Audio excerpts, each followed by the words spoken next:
descubrimos la palabra de Dios, verso por verso, capítulo por capítulo.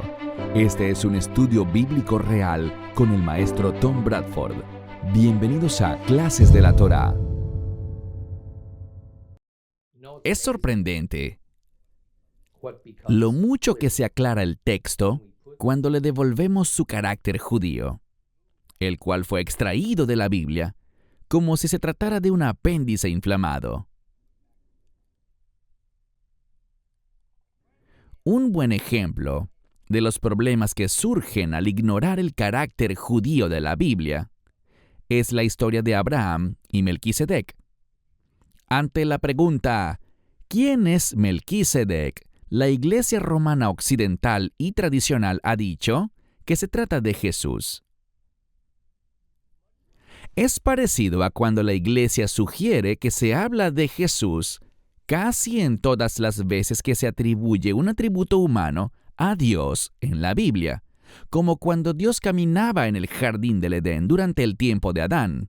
Dicen, debe haber sido Jesús. No quiero meterme mucho en el tema, ni parecer en absoluto dogmático sobre mis puntos de vista, porque en este lado del cielo hay mucho misterio sobre estos temas. Y no quiero afirmar nada en concreto, pero debo admitir que la tradición de la Iglesia sobre este tema no me convence. Hace mucho tiempo, el gran erudito hebreo Maimónides, también conocido entre los judíos como el Rambam, declaró algo que es obvio si uno simplemente lee las Escrituras con mente abierta. Todas las descripciones humanas de los pensamientos y acciones de Dios son figurativas, no literales. Jehove no salta de alegría. Él no tiene piernas físicas. No blande una espada reluciente sobre su cabeza porque no tiene manos o brazos físicos, ni se ha fabricado una espada. Él no baja a la tierra para ver lo que está sucediendo y luego viaja de regreso al cielo para reflexionar sobre ello, porque Él es omnipresente. Dios no tiene emociones como nosotros las concebimos. No se enoja y luego se pone triste. No está feliz en un momento y luego está disgustado al siguiente. Las palabras y la comunicación como nosotros la concebimos son solo el producto del mundo físico y material. La razón por la que se usan estas descripciones figurativas es porque no hay otro modo en que nosotros podamos comunicar estas cosas. No existe un vocabulario para las cosas espirituales que un ser humano pueda usar para comunicarse con otro ser humano, al menos a un nivel humano físico. Todas las frases que usamos para describir a los atributos de Dios son inadecuadas e insultantes, y siempre se basan en conductas y características humanas. Pero debemos usar algo. Lo mismo ocurre cuando se atribuyen las declaraciones figurativas sobre Dios a Yeshua. Solo porque en un momento trascendental de la historia del mundo, una esencia del Espíritu Supremo llamado Jehove se hizo carne y sangre y fue puesto en el planeta Tierra. Si Yeshua fuera toda forma humana que nos es conveniente usar para algún propósito en cualquier época, entonces el hecho de que el Mesías Yeshua tenía que venir del linaje de David y tenía que nacer de una virgen adquiere un significado demasiado diluido. En lo que respecta a la creencia errónea de que Cristo y Melquisedec son realmente la misma persona, la larga homilía en el libro de Hebreos habría sido el lugar perfecto para explicar que los paralelismos entre los dos se debían a que eran la misma persona, pero no encontramos eso en el texto. Consideren esto. La Shekinah era una especie de manifestación física, porque a veces tenía la forma de una nube visible o una columna de fuego, ¿recuerdan? Debemos suponer que la Shekinah también era Jesús, porque tenía propiedades físicas. ¿Y qué pasa con esas otras manifestaciones visibles que la Biblia llama el ángel del Señor? Cuando se usa ese término, el ángel del Señor nunca es un mensajero o un intermediario, que es la ocupación típica de un ángel, sino que parece ser la presencia misma de Dios con pleno poder y autoridad divina, y se refiere a sí mismo como Dios. Entonces, ¿el ángel del Señor es también Jesús? ¿Y qué hay del dedo visible de Dios que escribió las tablas de piedra para Moisés y dijo que su nombre era Jehove? ¿Eso no fue realmente cierto? ¿Era más bien el dedo de Yeshua? ¿Y qué hay de la zarza ardiente? En el monte Sinaí, eso era tangible y real. ¿Entonces la zarza ardiente también era Yeshua? Creo que ya captan la idea. En mi opinión, no deberíamos andar atribuyendo el nombre y la persona de Yeshua a cada manifestación divina que parece tener características humanas o incluso simplemente materiales. Jesús o Yeshua fue el nombre dado a un nombre específico, nacido en un momento preciso de la historia, en un conjunto preciso de circunstancias, con el propósito específico de ser el Salvador. El hecho de que este hombre, Jesús de Nazaret, también es el Hijo de Dios y es el Mesías, es una verdad bíblica sólida. Sin embargo, no hay palabras o registros bíblicos que indiquen que Jesús haya venido o aparecido en ocasiones anteriores en muchas otras formas. A mí me parece que esto es un penoso intento de defender una tradición cristiana de larga data que tiende a simplificar en exceso las realidades espirituales complejas e infinitas, que van mucho más allá de la capacidad humana de entendimiento, y lo hacen de una manera que empaqueta estas cosas de manera ordenada y limpia para que no haya áreas difusas. De hecho, las Escrituras afirman enfáticamente que en el futuro Jesús vendrá por segunda vez. Y eso en sí mismo refuta completamente la noción de que Él apareció otras veces en el pasado. Para venir por segunda vez, solo podría haber estado aquí una vez y no muchas veces.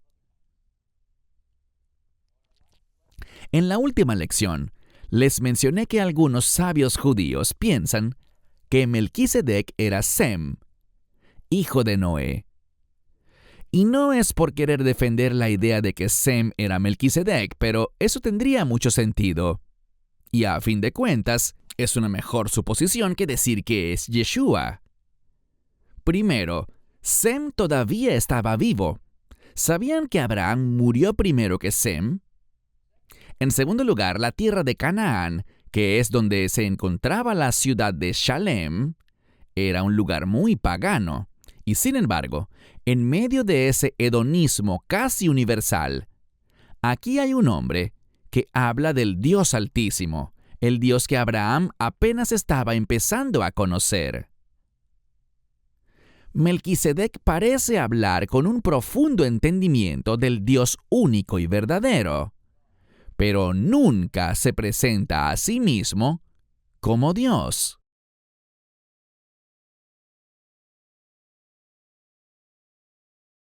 De hecho,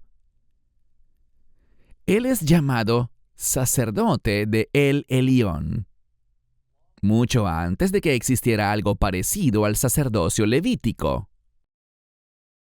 Tercero, Abraham parecía saber quién era este hombre y tenía la más profunda reverencia por él. De hecho, la presencia de Melquisedec no pareció sorprender a nadie, sino algo natural y esperado.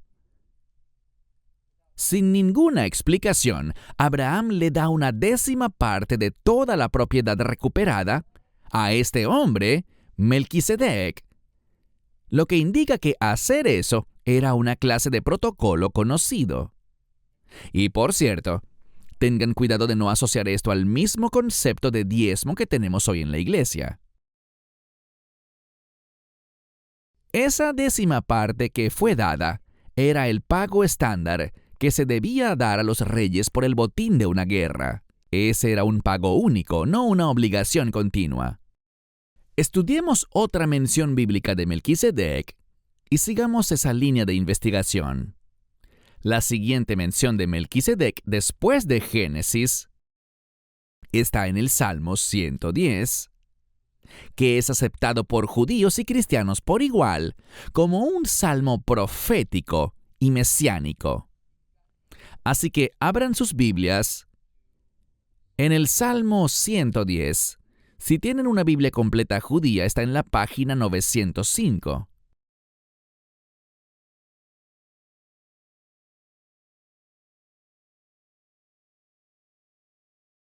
Página 905, Salmo 110, versos del 1 al 4.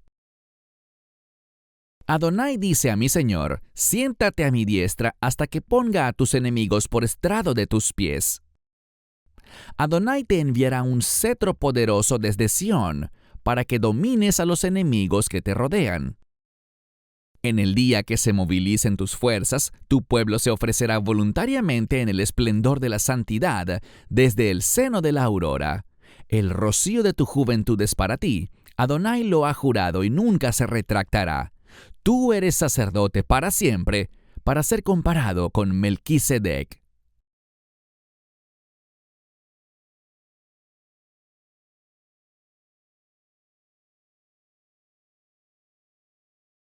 Aquí, en una escritura del Antiguo Testamento, vemos esta referencia al futuro Mesías como uno que está en el orden de, o según otras versiones, ser comparado con Melquisedec. ¿Qué significa eso? Bueno, la palabra traducida como orden de en hebreo es dibrah, y tiene la connotación de la frase a la manera de o similar en intención. Entonces el Mesías, al ser a la manera de Melquisedec, significa que el Mesías sería tanto un sumo sacerdote como un rey, al igual que Melquisedec. Y eso es algo que era raro, pero no inaudito, en tiempos bíblicos, pero también puede significar que había una conexión genealógica. Entonces tenemos la historia original de Melquisedec en Génesis 14. Vuelve a nombrarse en los Salmos unos 900 años después. Y luego en el Nuevo Testamento, en el libro de Hebreos capítulo 7, unos 1900 años después, encontramos más menciones de los atributos de Melquisedec, y todos ellos se conectan entre sí. Esta es la cuestión. El orden o la manera de Melquisedec se trata de un sistema sacerdotal muy especial que es más elevado que el sacerdocio levita, porque este sacerdote también es un rey. Para el momento de esta historia, en tiempos de Abraham, no había sacerdocio levita porque ni siquiera había levitas todavía. El clan de Leví aún no existiría durante al menos 200 años más. Y después de estos 200 años, pasarían al menos 400 años más, hasta el inicio del sacerdocio levita con Aarón, hermano de Moisés, quien sería el primer sumo sacerdote. Ningún sacerdote terrenal estaría por encima del sumo sacerdote de Israel. Solo el sumo sacerdote podía entrar en el lugar santísimo en el templo, y solo una vez al año, para encontrarse con Dios. Pero el sacerdocio que representaba Melquisedec era de una clase más elevada que el sumo sacerdocio levítico. Era representativo de la clase de sacerdocio que el Mesías mismo tendría ante Dios. Este sería perpetuo e incluiría un estatus de realeza. Entonces, ¿qué podemos decir en conclusión sobre Melquisedec? Él era un hombre real, era el sumo sacerdote y rey de la ciudad de Shalem, que posiblemente luego se llamó Jerusalén. Era una tipología de Cristo, pero él no era Cristo. Él era una sombra del Mesías por venir, y es muy probable que fuera Sem, hijo de Noé. Bueno, ahora veamos la última parte de Génesis capítulo 14. Abran sus Biblias, por ejemplo, a Génesis capítulo 14. Si tienen la Biblia completa judía, empezaremos en la página 13. Vamos a leer desde el versículo 17 del capítulo 14 hasta el final. Tras su regreso de matar a Kedorlaomer y a los reyes que estaban con él, el rey de Sodoma salió a su encuentro en el valle de Shave, también conocido como el Valle del Rey. Melquisedec, rey de Shalem, sacó pan y vino. Era Cohen, sacerdote, de El Elión, así que lo bendijo con estas palabras: Bendito sea Abram por El Elión, creador del cielo y de la tierra, y bendito sea El Elión, que te entregó a tus enemigos en tu mano. Abram le dio el diezmo de todo. Y el rey de Sodoma le dijo a Abram: Dame la gente y quédate tú con los bienes. Pero Abram respondió al rey de Sodoma: He alzado mi mano en un juramento a Adonai el Elión, creador del cielo y de la tierra, que no tomaré ni siquiera un hilo o una correa de sandalia de nada que sea tuyo, para que no puedas decir: Yo enriquecí a Abram. Tomaré solo lo que mis tropas hayan comido y la parte del botín que pertenece a los hombres que vinieron conmigo: Aner, Eshcol y Mamre. Déjenles tener su parte.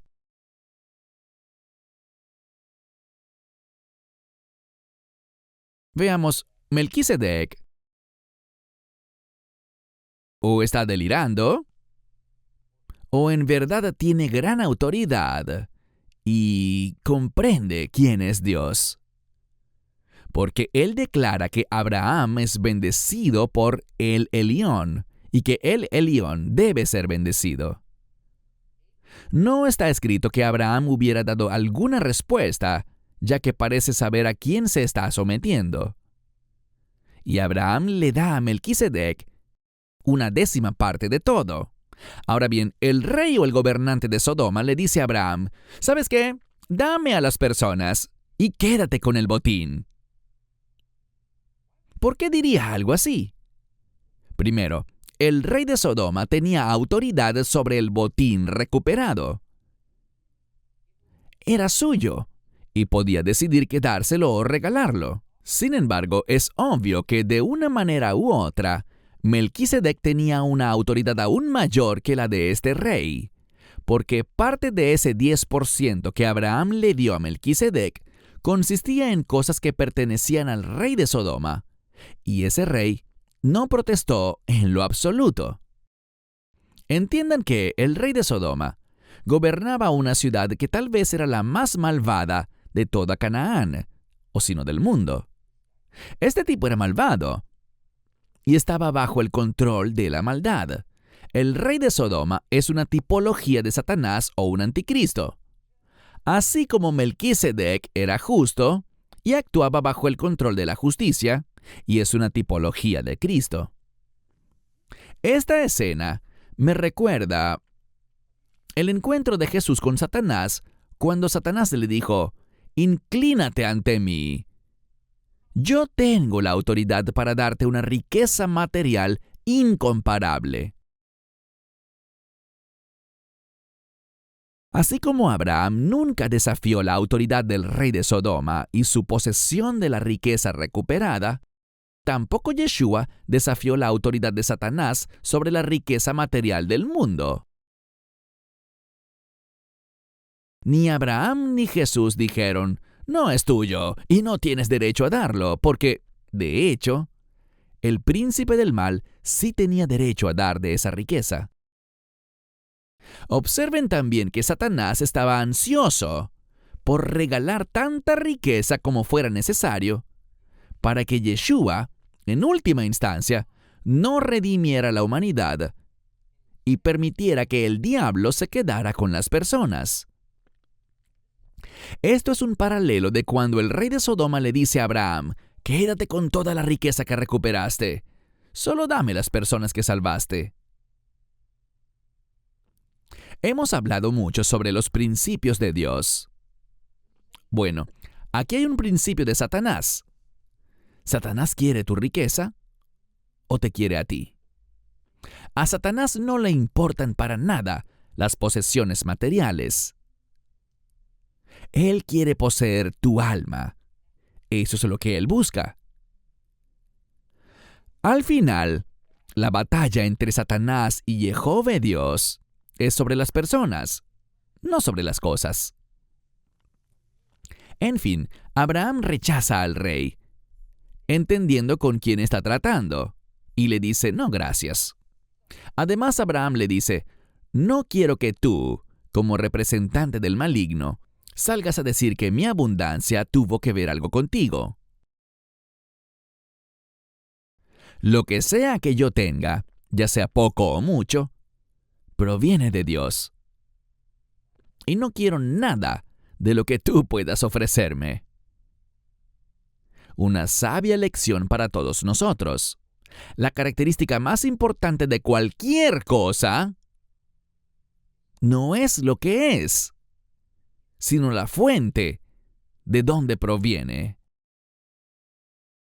Bien, vuelvan a abrir sus Biblias. Vamos a leer Génesis capítulo 15. Empezaremos por la página 13 y leeremos todo el capítulo. Génesis 15, empezando por el verso 1. Tiempo después vino la palabra de Adonai a Abram en una visión. No temas, Abram, yo soy tu protector. Tu recompensa será muy grande. Abram respondió, Adonai, Señor, ¿de qué me servirán tus dones si sigo sin tener hijos? Y Eliezer de Damasco heredará mis posesiones. No me has dado descendencia, dijo además Abram, así que alguien nacido en mi casa será mi heredero. Pero la palabra de Adonai vino a él, ese hombre no será tu heredero. No, tu heredero será un hijo engendrado por ti mismo. Luego lo llevó afuera y le dijo, mira al cielo y cuenta las estrellas, si puedes contarlas. Así de numerosa será tu descendencia. Y él creyó en Adonai, y él se lo reconoció por justicia. Y le dijo, yo soy Adonai quien te sacó de Ur de los Caldeos para darte esta tierra como posesión. Él respondió, Adonai, Señor, ¿cómo sabré que la poseeré? Él le respondió, tráeme una novilla de 3 años, una cabra de 3 años, un carnero de 3 años, una tórtola y un pichón. Él le trajo todos estos, partió los animales por la mitad y puso las partes una frente a la otra, pero no cortó las aves por la mitad. Las aves de rapiña descendían sobre los cadáveres, pero Abram los ahuyentó. Cuando el sol estaba a punto de ponerse, cayó un profundo sueño sobre Abram. Horror y gran oscuridad cayeron sobre él. Y Adonai dijo a Abram, ten por cierto que tus descendientes serán extranjeros en una tierra que no es suya. Serán esclavos y serán oprimidos 400 años. Pero también juzgaré a esa nación que los esclavizará, y después saldrán con muchas posesiones. En cuanto a ti, irás a tus antepasados en paz y serás enterrado en buena vejez. En la 4ª generación tus descendientes volverán aquí, porque sólo entonces la iniquidad de los amorreos habrá llegado a su colmo para el castigo. Después de ponerse el sol, hubo densas tinieblas. Apareció una cazuela humeante y una antorcha ardiente que pasó entre las mitades de los animales. Ese día Adonai hizo un pacto con Abram. He dado esta tierra a tus descendientes, desde el Vadi de Egipto hasta el gran río, el río Éufrates, el territorio de los queneos, queneseos, cadmoneos, eteos, fereceos, refaitas, amorreos, cananeos, gergeseos y jebuseos. ¿Saben? Es muy cierto que luego de haber visitado la cima victoriosa del monte, podemos caer y deslizarnos fácilmente al valle de la desesperación. Abraham, en algún momento después de esa gran victoria sobre Kedorlaomer, estaba dejándose envolver por sus temores. Abraham Estaba en la malvada Canaán, lo superaban en número, miles a uno. Y se dio cuenta de que a pesar de que tenía una familia grande y en crecimiento, eso se debía principalmente a que sus esclavas estaban dando a luz a muchos hijos. Además, su control sobre el territorio era frágil en el mejor de los casos. Además, ¿cómo es que Abraham tendría todos estos descendientes que heredarían la tierra que Dios prometió si aún no tenía hijos? Abraham se pregunta en el verso 2 si su siervo Eliezer, quien se nos dice que proviene de Damasco, terminaría siendo el único heredero cuando Abraham muriera. El verso 1 comienza con las palabras tiempo después, así que no sabemos cuánto tiempo pasó, desde la batalla con los reyes de Mesopotamia y el rescate de Lot, hasta que ocurrió este episodio del capítulo 15. Pero parece que no fue mucho tiempo. No temas, le dijo Dios a Abram. ¿Temer? ¿Qué era exactamente lo que Abram estaba temiendo?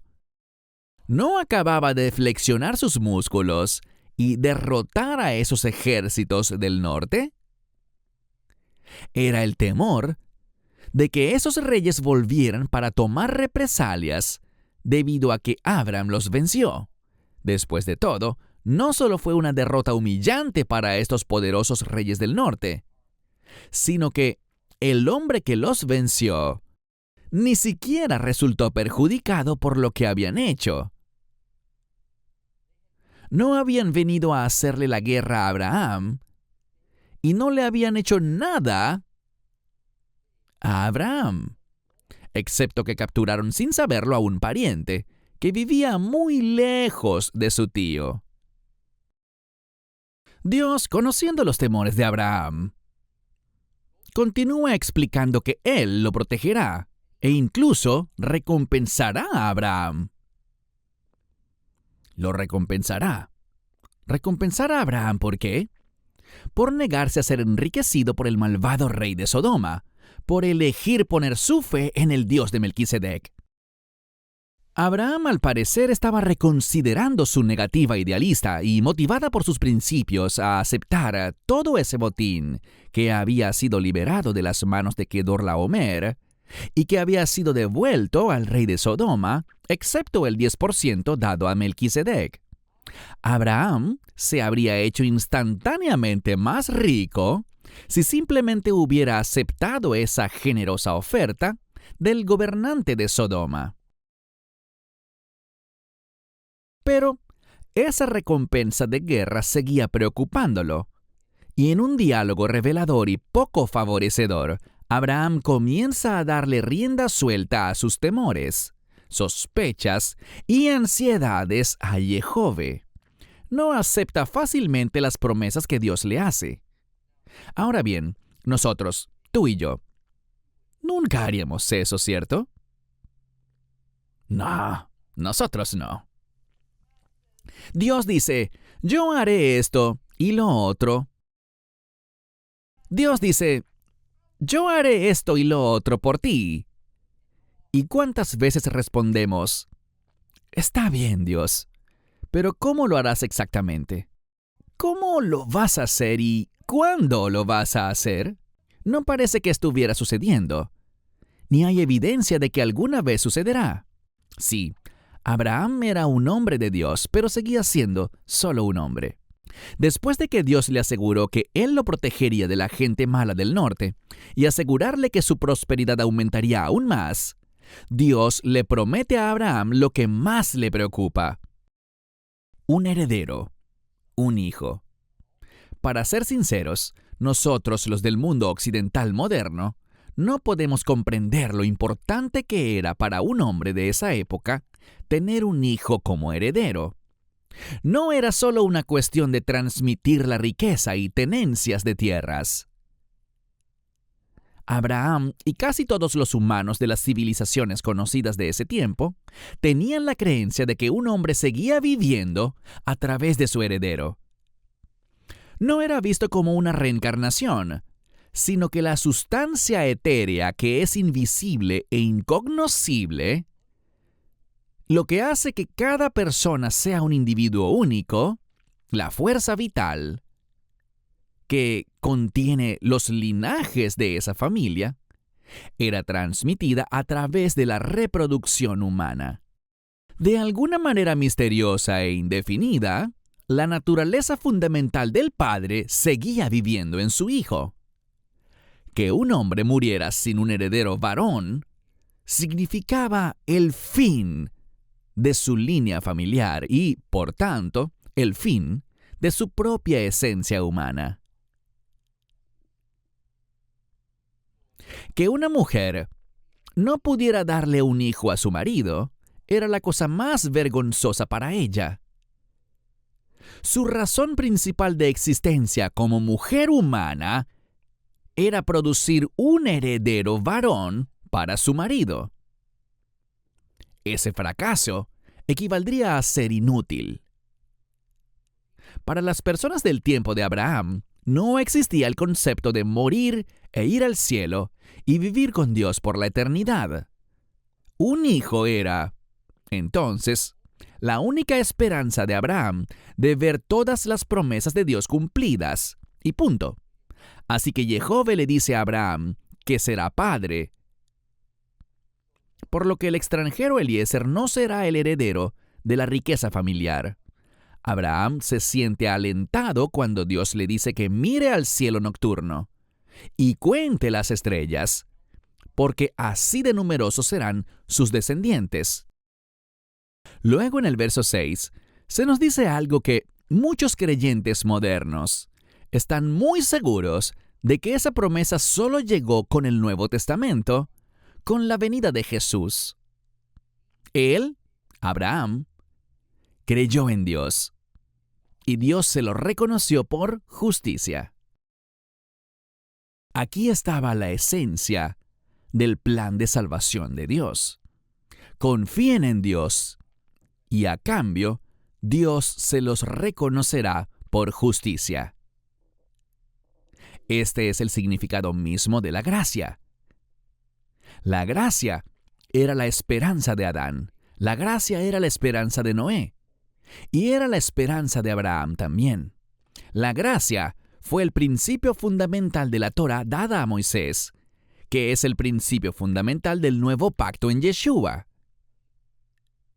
La gracia es nuestra esperanza hoy en día.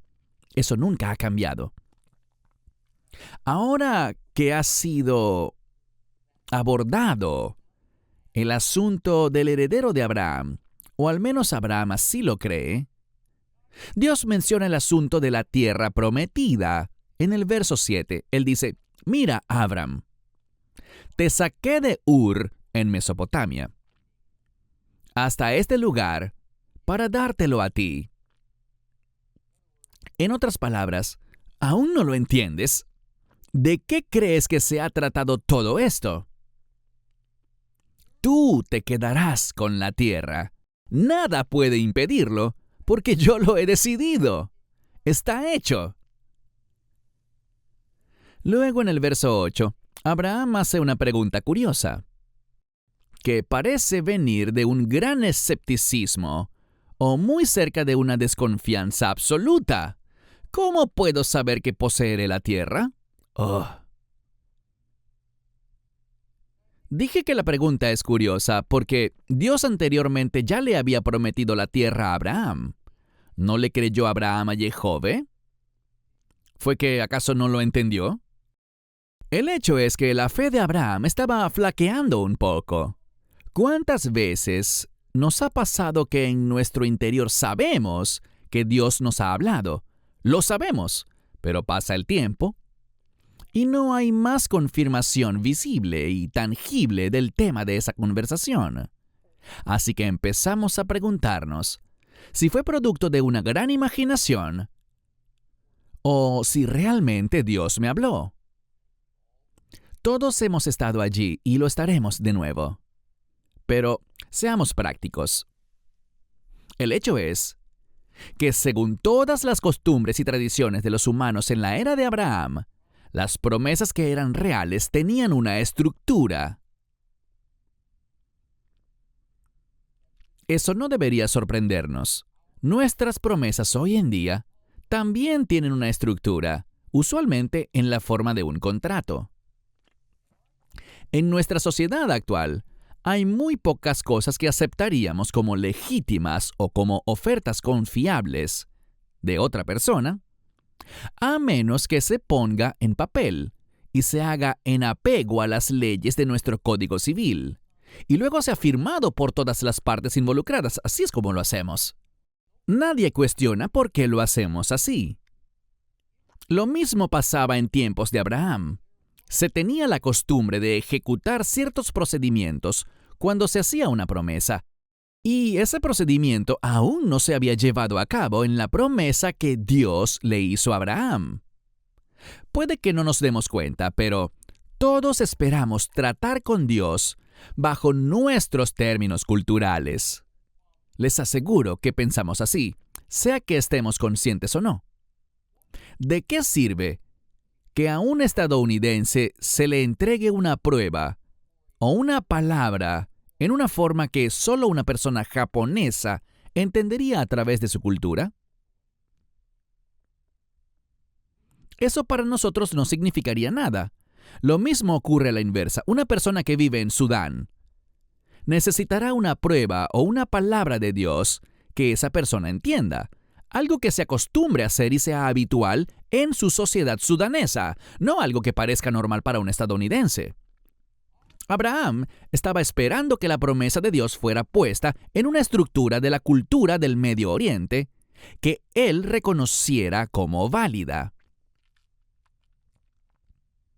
Dios es misericordioso. Entonces lo que pasa a continuación es que se realiza una forma visible de ejecución de un pacto según las normas culturales para el tiempo de Abraham. Digo visible porque Abraham podía verlo con sus propios ojos y era socialmente reconocible por lo que era. También digo visible porque cuando Dios habla y hace una promesa, eso de por sí ya es un pacto muy superior a cualquier cosa que pueda ser escrita o sellada a través de un ritual. El tejido del espacio y el tiempo se altera cuando Dios hace un pacto. Todo el universo se reacomoda y se centra en ese pacto. Esto no es una alegoría, no estoy hablando en forma poética. Esta es la realidad absoluta de la situación. No tiene que hacerse ningún procedimiento humano para que la promesa de Dios se convierta en un pacto legal. Jehove llevó esto a cabo únicamente para darle paz a Abraham al respecto. Entonces Dios en su gracia se rebajó y realizó el ritual estándar del pacto humano como una señal para Abraham de la validez de esas promesas de tierra y bendición, y de un hijo, y muchos descendientes. En los versos 9 y 10 vemos que se realiza una ceremonia típica de pacto, que gira en torno al uso de animales como agentes de la promesa. Consiste en matar animales limpios, cortarlos en pedazos y separarlos en dos grupos.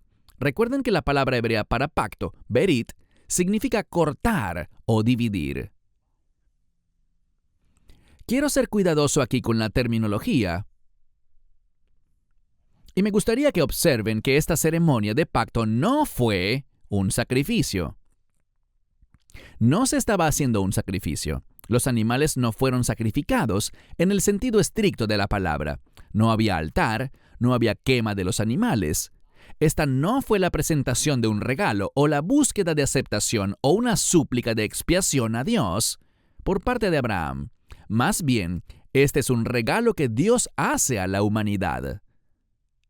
Aquí Dios está levantando su mano derecha y jurando por sí mismo ser fiel a su juramento. Esta es una acción ejecutada solo por Dios. Abraham fue simplemente el destinatario de la promesa. Dios promete una identidad nacional a un pueblo que aún no existía, que al principio serían llamados hebreos y posteriormente israelitas. Los registros antiguos de varios pueblos del Medio y Lejano Oriente están llenos de ceremonias de pacto muy parecidas a la que presenciamos en este pasaje. Pero en ninguna parte se ha hallado un registro o incluso alguna tradición de un Dios que promete una tierra y un título de propiedad que es irrevocable mientras exista el tiempo. De repente, en el verso 11, aparecen aves de rapiña y tratan de llevarse los cadáveres de los animales muertos. Abraham los ahuyenta. ¿Cuál es el significado de esta breve mención de las aves de rapiña? Las aves de rapiña en realidad se refieren a buitres, aves carroñeras que simbolizan la muerte y el mal. Este era Satanás tratando de interrumpir y detener el pacto, porque sabía bien a dónde lo llevaría. Con mucha frecuencia se nos advierte en las Escrituras que cuando Dios nos promete cosas buenas, Satanás vendrá y tratará de robarlas, ya sea para robar las cosas en sí o robar nuestra fe y confianza en la promesa de Dios, o simplemente llevarse nuestra paz, nuestro shalom. Satanás quiere que tú tengas lo que Él tiene para ofrecerte y no lo que Dios ya te ha dado. Cuando esas aves se abalanzaban, Abraham pudo haberse quedado sentado allí y pensar, bueno, ¿qué se le va a hacer? Y no haber luchado contra el mal. O más en sintonía con la actitud moderna de ciertos cristianos, Abraham pudo haber sido completamente pasivo y decir, bueno, si Dios quiere que la promesa se realice, Él tendrá que luchar contra ese buitre, no yo. No es así. Somos los guerreros de Jehová en la tierra. Vamos a tener que ensuciarnos las manos y ponernos en riesgo. La oración es la clave, pero no reemplaza la acción. La oración nos prepara para la acción. Abraham ahuyentando a esas aves es el equivalente de la Torá al famoso pasaje del Nuevo Testamento de Santiago, que dice: resistan al diablo y huirá de ustedes. Luego Dios recita un juramento, lo cual es una parte central en el protocolo de hacer pactos. Pero antes de que lo haga, un sueño profundo viene sobre Abraham. Esto no significa que Abraham se durmió porque se cansó después de esperar tanto. Hay varias partes del Antiguo y del Nuevo Testamento que son semejantes a esta, donde se habla de visiones dentro de sueños o de ser tomado en el espíritu. Aquí incluso dice que una gran sensación de terror cayó sobre Abraham mientras dormía. Era un terror de una gran oscuridad, dice la Biblia. Pasemos al texto hebreo por un minuto. La palabra usada en hebreo para terror de oscuridad es ha-shechá. Ha-shechá es una palabra que debería sonarnos familiar porque su raíz es la palabra hoshech. Y hoshech significa oscuridad o tinieblas. Pero como aprendimos en Génesis 1, esto no se refiere a la oscuridad de la noche o la oscuridad que queda si apagan la luz. Es un término espiritual. Significa terror, maldad, muerte, ceguera. Así que ha-shechá es un término negativo e indica una conexión con el mundo de los espíritus. Y lo que sigue nos ayuda a comprender la naturaleza perturbadora de lo que vio Abraham. Porque lo que Jehová dice en el verso 13 deja a Abraham muy asustado. Dios le dice que sus descendientes serán esclavizados en una tierra extranjera. Serán oprimidos y estarán en esa tierra extranjera durante 4 siglos. Y la palabra oprimidos no es una palabra que simplemente aparece allí. Para Abraham, los esclavos eran como miembros de la familia que habían sido comprados. Abraham no oprimía a sus esclavos. Pero la descendencia de Abraham iba a ser subyugada y muy maltratada. Y no sería aquí en Canaán donde serían esclavizados. Jehová dice que será en una tierra que no es suya. Entonces Dios dice que castigará a esa tierra extranjera y su gente, y los descendientes de Abraham serán liberados, e incluso se irán con gran riqueza. Por supuesto, con el beneficio de la retrospectiva, ahora sabemos que Egipto sería ese lugar extranjero, y que una sucesión de faraones serían los opresores. Incluso sabemos que, de hecho, los israelitas sí se fueron con buena parte de la riqueza de Egipto. Y Jehová también le dice a Abraham que será sepultado en buena vejez y que su clan pronto abandonará este lugar, pero no regresará hasta la 4ª generación desde Abraham. Paremos aquí y continuaremos la próxima vez. Para más enseñanzas de un estudio bíblico real, redescubriendo la palabra de Dios con Tom Bradford, visite toraclass.com o descargue la aplicación móvil de TorahClass.